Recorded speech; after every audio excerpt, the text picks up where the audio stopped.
आज नहाय खाए के साथ महापर्व छठ का महाअनुष्ठान शुरू हो रहा है। 4 दिनों का ये महापर्व पूरी पवित्रता के साथ बिहार झारखंड में मनाया जाता है। और आज कद्दू चना दाल और भात ये प्रसाद के रूप में ग्रहण करते हैं व्रती। आज नहाय खाए के साथ ही इस महापर्व की शुरुआत होगी। छठ घाटों पर तैयारियां मुकम्मल कर ली गई हैं, क्योंकि आज भी कई व्रती पहुंचेंगे घाटों पर, नहाकर वो प्रसाद बनाएंगे और सभी प्रसाद ग्रहण करेंगे। और इसी के साथ ही ये महापर्व का अनुष्ठान आज से शुरू हो जाएगा। अलग अलग छठ घाटों की आपको तस्वीर दिखा रहे हैं, जहां पर अर्घ्य को लेकर पूरे इंतजाम किए गए हैं। वॉच टावर बनाया गया है, चेंजिंग रूम बनाया गया है, शेड बनाए गए हैं, ताकि किसी भी तरह व्रतियों को दिक्कत ना हो। जो खतरे के निशान हैं, जिससे आगे नहीं जाना है श्रद्धालुओं को, व्रतियों को, वहां पर घाटों में, नदियों में बैरिकेड कर दिया गया है, ताकि किसी भी तरह की कोई दिक्कत ना हो, सुरक्षा में चूक ना हो। और बाजार भी काफ़ी गुलजार रहे छठ के सामानों से। और आज भी कद्दू की बिक्री खूब होगी। बाज़ारों में, सब्जी मार्केट में लोगों की भीड़ उमड़ पड़ेगी। और आज कद्दू भात के साथ ही इस महाप्रसाद महापर्व की शुरुआत हो जाएगी।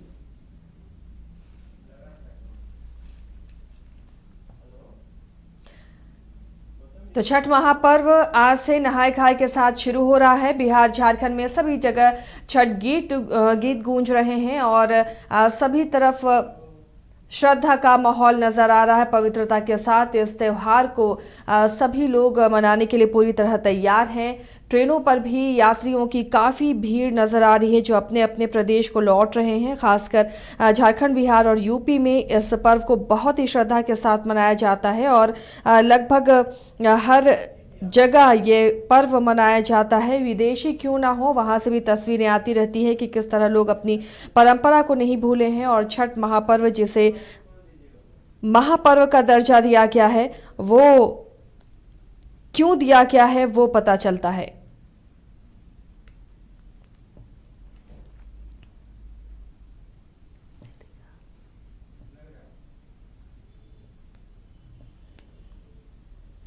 महापर्व छठ के साथ इस महाअनुष्ठान की शुरुआत भी हो रही है, क्योंकि छठ के प्रसाद को ग्रहण करना भी खुशनसीबी होती है। और दूर दूर से लोग पहुंचते हैं जहां छठ हो रहा है, उनके यहाँ प्रसाद ग्रहण करने के लिए। आज नहाय खाए है और छठव्रती आज स्नान कर ये प्रसाद बनाएंगे। कद्दू भात का ये प्रसाद बनता है, जैसे आज तमाम लोग प्रसाद के रूप में ग्रहण करेंगे। और फिर कल खरना होगा, उसके बाद शाम का अर्घ्य और फिर दूसरे दिन सुबह का अर्घ्य होगा, जिसके बाद ये महापर्व संपन्न होता है। तो नहाय खाए के साथ इस पवित्र महाअनुष्ठान की शुरुआत होती है। और ये एक ऐसा त्यौहार है जिसमें श्रद्धालु या भक्त सीधे भगवान के सामने होते हैं। किसी मीडिएटर की ज़रूरत नहीं होती है, किसी पंडित की ज़रूरत नहीं होती, किसी पुजारी की ज़रूरत नहीं होती। सीधे भगवान आपके सामने होते हैं और आप इस महापर्व को संपन्न करते हैं। सहयोगी गौतम हमारे साथ जुड़े हुए हैं पटना से अपडेट के साथ। गौतम, आज से नहाय खाए के साथ महापर्व की शुरुआत हो रही है। घाटों पर अभी से ही श्रद्धालुओं की भीड़ नजर आ रही होगी। किस तरह का उत्साह और उल्लास दिख रहा है? बिल्कुल, सुबह से ही ये हर्षोल्लास देखने को मिल रहा है। पटना की सड़कों पर जो श्रद्धालु हैं वो इस वक्त गंगा घाट की तरफ बढ़ते नजर आ रहे हैं। और सुबह में ही जो तमाम जो श्रद्धालु हैं आज गंगा स्नान के बाद सीधे कद्दू भात का जो रिवाज रहा है, नहाय खाए के साथ जो 4 दिन छठ का जो आगाज होता है, उसकी शुरुआत ही होती है कद्दू से। और कद्दू भात के नाम से जाना जाता है, जिसको लेकर के मार्केट में भी रौनक है। क्योंकि ताजा खरीदारी की वजह से जो लोग जो पटना के लोग होते हैं उनको पता है कि ताजा सब्जी का क्या महत्व है। तो ऐसे में छठ पर्व को लेकर के आज कद्दू और जो नया आलू होता है उसकी खरीदारी जोरों पर है। इसके अलावा आज सबसे महंगी अगर कोई चीज बिक रही है तो वो है अगस्त का फूल। मार्केट में रौनक है। और इसके साथ ही कह सकते हैं कि हर घर में जो फिजाओं में छठ पर्व को लेकर जो आस्था है वो एक तरीके से आगाज हो गया है। और सबसे बड़ी बात यह है कि 2023 के इस नहाय खाए के साथ 4 दिन की शुरुआत आज से हुई है और ये 4 दिनों तक रहेगा। और खास करके राजधानी पटना में, चूंकि पटना गंगा नदी के किनारे बसा एक ऐसा शहर है जहां पर दूर दराज से सभी लोग पटना में छठ करना पसंद करते हैं। तो ऐसे में कहीं ना कहीं आज से जो शुरुआत हुई है, एक अलग उत्साह और उमंग देखने को मिल रहा है, जिसकी शुरुआत पटना के तमाम घाटों पर से जो श्रद्धालु हैं वो गंगा स्नान करते देखे जा रहे हैं। और एक अलग ही एक नज़ारा, एक अलग ही माहौल, एक अलग ही चीजें हर इंसान के अंदर छठ को लेकर के देखने को मिल रही है। जी, तो रौनक है, बाजार गुलजार हैं और छठ घाटों पर भी तैयारियां मुकम्मल हो गई हैं। आज भी छठ घाटों पर कई व्रती पहुंच रहे हैं और स्नान कर नहाय खाए की शुरुआत कर रहे हैं और इसे लेकर काफ़ी रौनक भी नजर आ रही है। गौतम, किसी तरह का हादसा ना हो घाटों पर, इसे लेकर एनडीआरएफ की मुस्तैदी दिख रही है। और बिल्कुल सही कहा आपने कि लोक आस्था के महापर्व में किसी तरीके की कोई ऐसी घटना या अप्रिय घटना ना हो, इसको लेकर के ये सारी जिम्मेवारी जिला प्रशासन के स्तर पे होती है। और खास करके पटना में जो श्रद्धालुओं की संख्या है वो अपने आप में हर साल बढ़ती जाती है। लाखों की संख्या में, मतलब लाखों की संख्या में गंगा किनारे लोगों का जो जमावड़ा होता है वो होता है, सड़कों पर लोग होते हैं। तो ऐसे में प्रशासनिक स्तर पे जहाँ 450 घाट पटना जिले के में आते हैं और शहर के लगभग 100 से ज्यादा गंगा घाटों पर छठ महापर्व इस बार होगा। और इसके साथ ही सुरक्षा की बात करें तो तकरीबन 600 मजिस्ट्रेट और 5000 से अधिक पुलिस कर्मचारियों के अलावा एनडीआरएफ की टीम, एसडीआरएफ की टीम भी रहेगी। 300 से अधिक अतिरिक्त जवान दूसरे जिले से मंगाए गए हैं।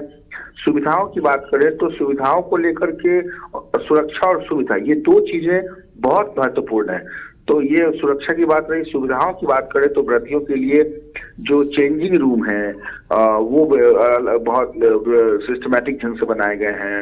उनके शौचालय की व्यवस्था, प्रकाश टावर लगाया गया है, कंट्रोल रूम की व्यवस्थाएं की गई है और ये हर घाट की अलग अलग व्यवस्थाएं हैं। ये सारी चीजें मैंडेटरी है। इसके अलावा अस्थायी तौर पे मेडिकल कैंप भी लगाए गए हैं। तो कह सकते हैं कि सुरक्षा, स्वास्थ्य सुविधा, ये सारी चीजें हैं। लेकिन एक जो सबसे महत्वपूर्ण चीज है आसिया जी, वो ये है कि सावधानी बहुत जरूरी है। देखिए, गंगा घाटों के किनारे अमूमन जो बड़े लोग होते हैं वो लोग तो ठीक है, लेकिन बच्चों और बुजुर्गों पर जो भीड़ की स्थिति होती है उसका सबसे ज्यादा असर पड़ता है। इसलिए बच्चों को और बुजुर्गों को गंगा घाट से थोड़ी दूरी बनाकर रखें। और अगर कोई गंभीर बीमारी से पीड़ित कोई व्यक्ति है तो ऐसे कंडीशन में घाटों पर अगर जाने से परहेज करें तो ज्यादा बेहतर होगा, क्योंकि इस बार थोड़ा सा फासला है, 2 से 2.5 किलोमीटर आपको चलना पड़ेगा। तो ऐसे में इस कंडीशन में आप सुबह का वक्त हो या शाम का वक्त हो तो थोड़ा सा तापमान के हिसाब से बुजुर्गों को दिक्कतें होती है। तो ऐसे में बच्चों और बुजुर्गों पर बहुत सावधानी रखनी पड़ती है। तो इसलिए प्रशासनिक स्तर पर व्यवस्थाएं तो है, मुकम्मल की गई हैं, लेकिन जो भीड़ का, चलिए, तो लोगों को सावधानी खुद से भी थोड़ी बरतनी होगी और प्रशासन की तरफ से भी पूरे इंतजाम किए गए हैं। चेंजिंग रूम है, वॉच टावर लगाए गए हैं। इस बार घाटों पर मेडिकल टीम की भी सुविधा उपलब्ध होगी। तो तमाम तरीके से इंतजाम सरकार और प्रशासन की तरफ से नजर आ रहे हैं। अब थोड़ी सावधानी अपने स्तर पर भी लोगों को बरतनी होगी। शुक्रिया गौतम इस तमाम जानकारी के लिए। तो छठ घाटों में अब रौनक दिख रही है और नहाय खाए के साथ आज से महापर्व की शुरुआत हो रही है। राहुल का सपना डेस्टिनेशन वेडिंग, श्वेता को चाहिए रजवाड़ा थीम विद ग्रैंड स्टेज, पापा की टेंशन केटरर्स और फ्लोरल डेकोरेशन और माँ चाहे बेटी का सुंदर सा मंडप। शादी की इन्हीं छोटी और बड़ी खुशियों को पूरा करने के लिए वाइल्ड वादी को चुने अपना वेडिंग वेन्यू, जहां अब बजेंगी शादी की शहनाइयाँ। रजवाड़ा थीम, ग्रैंड स्टेज, मंडप, banquet hall, room, electrical and generator facility, water facility, हल्दी top, Rath, vendors for catering and floral decoration, destination wedding जैसे कॉन्सेप्ट के साथ विजिट वाइल्ड वादी वाटर पार्क रांची। हर्ष रिजेंसी, फैमिली या फ्रेंड्स के साथ आउटिंग हो या रांची आकर ठहरना हो, या हो एनिवर्सरी, बर्थडे, मैरिज पार्टी या किटी पार्टी, या करना हो कॉर्पोरेट गेट टुगेदर, आपकी हर ओकेजन और मोमेंट को यादगार बनाने के लिए आपकी सेवा में तत्पर है hotel Harsh Regency. 26 AC and non-AC rooms, multi-cuisine restaurant for delicious foods, hotel Harsh Regency में आपके लिए उपलब्ध है हर आयोजन के लिए परफेक्ट बैंक्वेट हॉल। होटल हर्ष रिजेंसी, स्वर्णरेखा पुल, हटिया, रांची। IIT जी नीट एस्पिरेंट्स के सपने को पंख देने आ गया है कंप्लीट सॉल्यूशन इंस्टीट्यूट। यहाँ है smart classroom, 1-to-1 doubt clearing session, ask the expert, video solution और भी बहुत कुछ। मतलब हम करेंगे आपको गाइड, बनेंगे आपके mentor. Foundation classes from class 6 onwards for your bright future. Visit complete solution institute.